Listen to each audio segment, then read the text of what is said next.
Life India TV news. ग्रामस्थ मंडल भरोडी आयोजित अखंड हरिनाम कीर्तन सोहळा मोठ्या आनंद उत्साहात भरोडी गावामध्ये साजरा करण्यात आला. वैकुंठवासी संत काशीनाथ बाबांच्या आशीर्वादाने ग्रामस्थ मंडल भरोडी यांच्या सहकार्याने अखंड हरिनाम सोहळा हबपा श्री बंडू महाराज व हबपा कचेर महाराज यांच्या माध्यमातून आयोजित केला असून या नामयज्ञामध्ये महाराष्ट्रातील थोर नामवंत संतांनी उपस्थित राहून कीर्तन प्रवचने केली. यावेळी मोठ्या संख्येने पंचक्रोशीतील ग्रामस्थांनी उपस्थित राहून कीर्तनाचा आनंद देखील घेतला. तसेच यावेळी भरोडी गावच्या अखंड हरिनाम सप्ताह सोहळ्यामध्ये विविध धार्मिक कार्यक्रमांचे देखील आयोजन करण्यात आले होते. यावेळी अखंड हरिनाम सप्ताह सोहळ्याच्या काल्याच्या कीर्तनात मोठ्या संख्येने पंचक्रोशीतील ग्रामस्थांनी आपली उपस्थिती लावत काल्याच्या कीर्तनाचा व महाप्रसादाचा देखील लाभ घेतला. भरोडी गावच्या अखंड हरिनाम सप्ताह सोहळ्याच्या काल्याच्या कीर्तनाचे सौजन्य दापोडे गावचे नारायणमामा पाटील व महाप्रसादाचे सौजन्य स्वर्गीय चंद्रकांत राजाराम पाटील यांच्या स्मरणार्थ जयेश चंद्रकांत पाटील यांच्या माध्यमातून देण्यात आले. तर चला पाहूया यावेळी ग्रामस्थ मंडल भरोडी आयोजित अखंड हरिनाम कीर्तन सोहळ्यात गावातील ग्रामस्थांनी माहिती देताना काय सांगितले. पहिल्या सुरुवातीला आम्ही एक मंडप घालून 50 लोक होतो आणि 50 लोकांपासून आज आमच्याकडे 1000 लोक यायला लागली. 21 वर्षापर्यंत हा एक हेतू होता की बाबा या गावात एक हरिपाठ व्हावा, आमच्या या गावात आम्हाला सप्ताह व्हावा ही इच्छा होती. ती आज इच्छा माझी पूर्ण झाली. हे मी सगळे गावात सगळे एकोबा व्हावा, एकत्र व्हावा आणि धर्माची तीच व्हावी. आज भरोडी गावात वारकरी सांप्रदायिक वारकरी सोहळा निमित्ताने आज जगन्नाथ महाराजांचं कीर्तन होतं आणि आज बघितलं पूर्ण गाव एकत्र येऊन छान प्रकारे प्रोग्राम संपन्न झाला आणि सर्वांना आजच्या या सप्ताह निमित्ताने खूप खूप शुभेच्छा. आपल्या गावातील म्हणजे बंडू बाबा यांनी 21 वर्षापूर्वी एक छोटंसं रोपटं लावलं जे सप्ताहाच्या निमित्तानं आणि आज ते मोठ्या वृक्षाने एक रूपांतर घेतलेलं आहे आणि पुढे अजून मोठं होईल. आता आपण जर बघितलं गावातील युवक वर्गांचा खूप मोठा सहभाग आहे आणि गावातील महिला मंडळ यांचाही खूप मोठा सहभाग आहे. संध्याकाळी भाकरी वगैरे जेवण बनवणं युवक मंडळ यांचा खूप मोठा मोलाचा वाटा आहे आज पूर्ण प्रोग्राम संपन्न होण्यासाठी. निश्चित वर्षाचे 365 दिवस आणि त्या 365 दिवसांमध्ये 3.5 दिवस संपूर्ण भरोडी गाव भक्तिमय वातावरणाने दुमदुमून गेलेला असतो. या सप्ताहाची सुरुवात निश्चितच बंडूबाबा महाराज यांनी केलेली होती आणि त्यांचं जे रोपटं जसं दिनेश भाऊ बोलले त्यांनी जे रोप लावलेलं होतं ते रोप आज एक मोठ्या झाडामध्ये परिवर्तित झालेलं आहे आणि हे झाड पुढे जाऊन एक मोठ्या वटवृक्षाप्रमाणे अविरत चालत राहील याची सर्वांना ग्वाही देतो. कारण या सप्त्यामध्ये विशेष करून युवकांचे योगदान आपल्याला आवर्जून पाहायला मिळतं. 3-3.5 दिवस गावातील प्रत्येक युवक, प्रत्येक भगिनी, प्रत्येक महिला, प्रत्येक वरिष्ठ व्यक्ती या सप्त्याला हजेरी लावते. त्याचबरोबर आसपासच्या पंचक्रोशीतील सर्वच गावांतील लोक, भक्तगण तसेच वारकरी संप्रदायातील सर्वजण या सप्त्याला हजेरी लावतात. अत्यंत सुमधुर अशा आवाजामध्ये ज्ञानी अशा कीर्तनकारांचं कीर्तन या 3.5 दिवसांमध्ये होत असतं. आज भाषाप्रभू जगन्नाथ महाराज पहारे यांचा गोड आणि सुमधुर वाणीमध्ये आपल्याला आज कीर्तनरूपी सेवा प्राप्त झाली. त्यांचं देखील आम्ही ग्रामस्थ मंडळ भरोडी यांच्याकडून सहसा आभार मानतो आणि या सप्त्याचं जे कार्य चालू झालेलं आहे ते चंद्र सूर्य तारे असेपर्यंत असंच अविरतपणे चालू राहावे हीच ईश्वरचरणी प्रार्थना करतो. धन्यवाद. ग्रामस्थ मंडळ भरोडी आयोजित वर्ष 21वे अखंड हरिनाम सप्ताह खरंच गावातील हरिभक्त पारायण बंडूबाबा महाराज यांनी 21 वर्षापूर्वी जे सप्ताह रूपाने गावात भक्तिमय वातावरण उभं केले ते आजचा काय तसंच चालू आहे.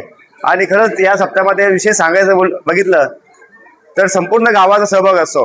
लहान मुलं, तरुण, महिला, वृद्ध असं सर्वांचा सहभाग असतो आणि खरंच या 3.5 दिवसामध्ये गावात जो भक्तीचा पूर आलेला असतो असाच भक्तीचा पूर आयुष्यभर राहो हीच प्रभूचरणी प्रार्थना आहे आणि असंच सर्वांचा सहभाग लाभो आणि सर्वांनी अशीच सर्वांना आर्थिक शारीरिक काही असेल तर मग धनाने जी मदत करावी ही सर्व ग्रामस्थांकडून एक अपेक्षा व्यक्त करतो आणि संबोधतो. जय श्रीराम. पण देवाजवळ पोहोचत नाही ना तोपर्यंतच. मी तुम्हाला सोपं सांगतो. इकडं माहिती आहेत लाकडं आता सध्या तीच माहित आहेत विठ्ठल.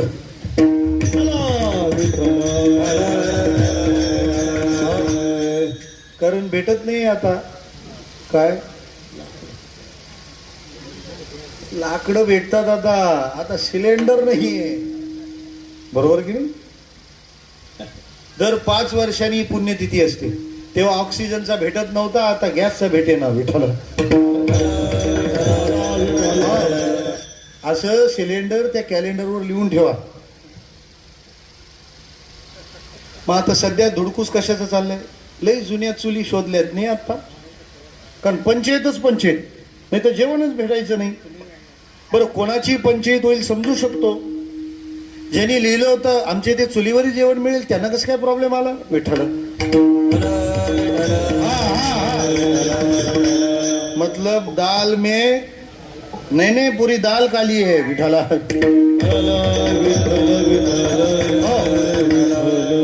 म्हणजे आपण ते काय तोडून आणतो? त्यांची ड्युटी आहे, ते सिलेंडर आणायला नाही चालले, तुम्ही उत्तर द्या. काय तोडून आणतो? फाट्या. त्याचा शुद्ध शब्द आहे सरपण, पण सरपण हल्ली फाट्याच बोलतात विठ्ठला. काय म्हणतात त्याला? सरपण. कुठून आणलेलं चांगलं सरपण? दुसऱ्याच्या झाडावरचं भेटलं तर एकदम मस्त असतं ते. आणि खेड्यात तर फारच मजा. ते चोरणारे ना ध्यानच ठेवत असतात, कोणाच्या घरचे पाहुणे जातात ते बघा. ज्याच्या घरची माणसं 2 दिवस लग्नाला गेली का त्याच्या झाडावर एक आंबा ठेवतील तर शपथ विठ्ठल. चोऱ्या काय फक्त कृष्णच करतो असं काही नाही, आपण पण त्याच संघटनेत आहोत, फक्त त्याचा हेतू पवित्र आहे. ऐका, मग ते फाट्या तोडून आणायच्या. बरं, पेटवायला चांगली फाट्या कोणत्या झाडाची?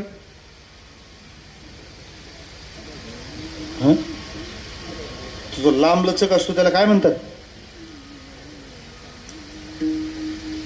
त्याला फाट्या नाही म्हणत. ते फाटा जर थोडा असलं त्याला फाटा म्हणतात. हा,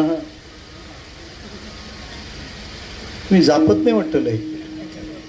मोठाच्या मोठा तुकडा असतो ना तो फोडलेला झाडाचा, हा, वंडका लय मोठा झाला. खोलपा तो इतका बहुउद्देशी असतो ना, मल्टीपर्पज. म्हणजे तो जाळायला तो उपयोगाला येतो, पण झालंच कोणाशी वाद विठ्ठल.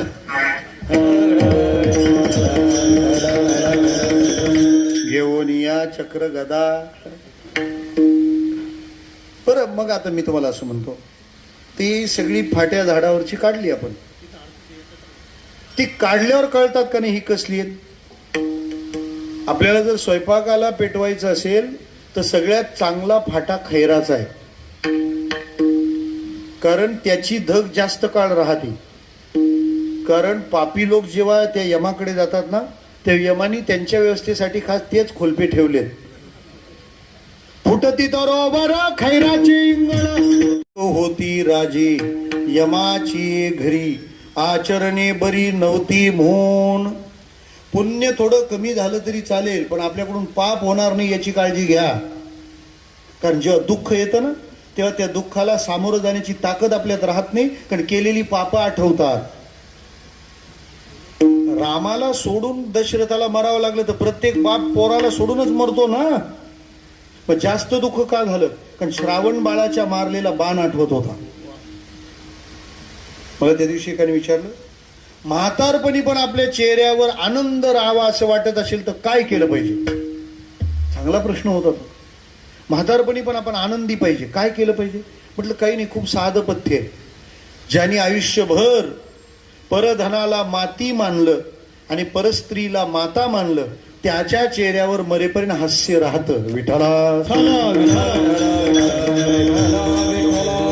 जर दुःख आलं तर आपण देवाला विचारू शकलो पाहिजे, देवा काय पाप केलं सांग, कशाला दुःख दिलंस?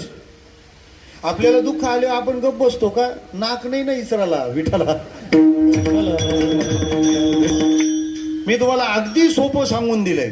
साधने तरी हीच दोन्ही, जरी कोणी साधील परद्रव्य पर नारी.